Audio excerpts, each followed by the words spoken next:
SSC CGL, आपके दिमाग में ये आ रहा होगा कि प्रिपरेशन कैसे करें, करे तो कौन सी बुक्स रेफर करें और कहाँ से करें।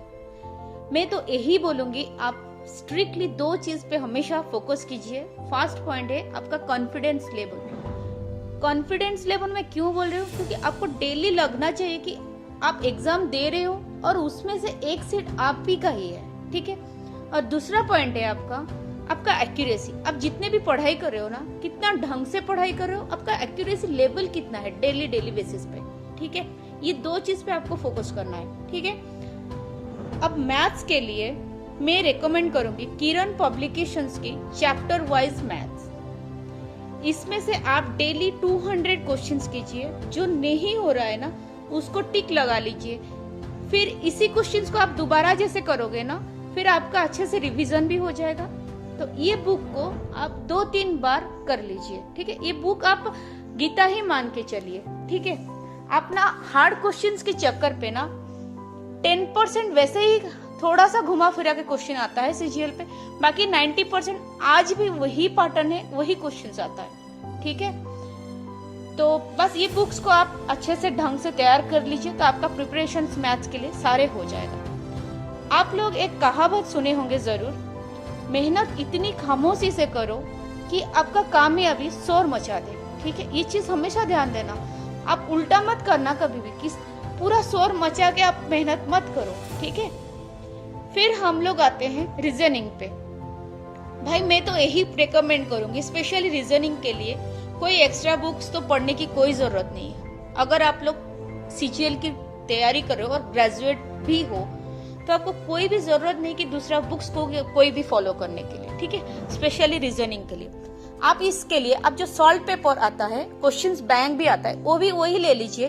किरण पब्लिकेशंस की सॉल्व पेपर आता है, उसमें से आप हर दिन एक सेट जरूर लगाइए, तो आपका ऑटोमेटिक रीजनिंग बनते जाएगा, ठीक है। तो ये था आपका रीजनिंग के लिए। अब हम लोग आते हैं इंग्लिश पे, ठीक है। अब मैं इंग्लिश के लिए तो 3 किताब रिकमेंड करूंगी। फर्स्ट है आपका एमबी पब्लिकेशन। एमबी पब्लिकेशन में आपको सारे इंग्लिश का जो चीज है सारे आपको सेट वाइज दे के रखा है, ठीक है। दूसरा है आपका आर्यहंट पब्लिकेशन ऑब्जेक्टिव, ठीक है। ये जो बुक्स है ना बहुत अच्छा बुक्स है इंग्लिश के लिए। इसमें से आप idiom phrases, one word substitution, ये सारे चीज आप रट लीजिए, क्योंकि बहुत इंपॉर्टेंट है सीजीएल क्रैक करने के लिए। आपका इडियम फ्रेजेस और वन वर्ड सब्स्टिट्यूशन जो वोकैबुलरी का पार्ट होता है ना, आप इसको कभी नेग्लेक्ट नहीं कर पाएंगे, क्योंकि आपका जो मेन एग्जाम होगा ना वो सारा खेल आपका मैथ रीजन इंग्लिश के ऊपर ही होगा, ठीक है। ऐसा नहीं है कि मेन का एग्जाम मैथ इंग्लिश के लिए है तो आप ये भी छोड़ दें रीजनिंग और जीके, ऐसा नहीं। क्योंकि अगर प्री में ज्यादा मार्क्स आप लोग स्कोर करोगे ना, उतना बर्डन नहीं रहेगा आपका मेन एग्जाम के लिए, ठीक है। तो ये था सेकेंड बुक्स आर्यहंट पब्लिकेशंस का ऑब्जेक्टिव का, ठीक है। तीसरा बुक्स में आपको बोलूंगी इंग्लिश के लिए किरण पब्लिकेशन इंग्लिश का एक बुक आता है, वो सारे चैप्टर वाइज ही दिया है।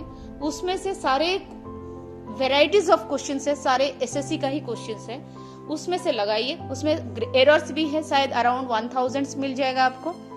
Fill in the blanks, again सारे प्रीवियस ईयर क्वेश्चंस एसएससी का, सारे इडियम फ्रेजेस, वन वर्ड, वो सब है।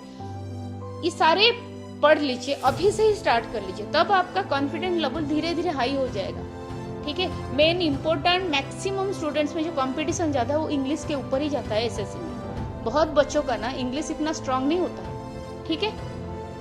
अब फाइनली हम लोग आते हैं जीके के ऊपर, ठीक है। जीके के लिए आप 2 बुक्स ले लीजिए।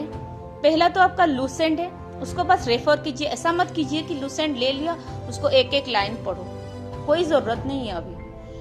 मैथ्स के लिए आप लोग कीजिए, वो बेस्ट रहेगा। लेकिन जो जीके होता है ना लूसेंट का, लूसेंट के लिए जीके फॉलो करना इतना मतलब ठीक है, उसको रेफर कीजिए, लेकिन पूरा दिमाग में मत लीजिए कि एक लाइन आपको पढ़ना है, ठीक है।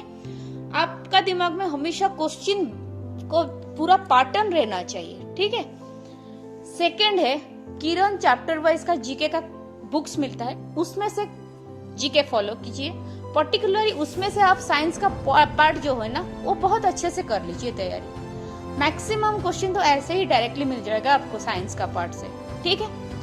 अब थोड़ा सा क्या हुआ, करंट अफेयर्स के लिए मैं बोल रही हूँ, अभी थोड़ा सा पैटर्न चेंज हो गया।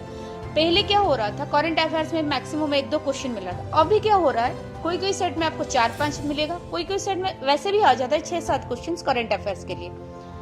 तो स्पेशली जो करंट अफेयर्स के लिए आप कोई भी यूट्यूब चैनल फॉलो कीजिए, उसमें से जो मंथली आता है जो वीडियो उसको फॉलो कीजिए। नहीं तो आप जो पीडी है, प्रतियोगिता दर्पण जो मैगजीन है, उसको आप हर महीने मंगा लीजिए और उसी में से नहीं तो पढ़ लीजिए। ठीक है, यही बेस्ट रहेगा करंट अफेयर्स के लिए। सो यही था सारे आपके एसएससी सीजीएल के लिए स्ट्रेटेजी।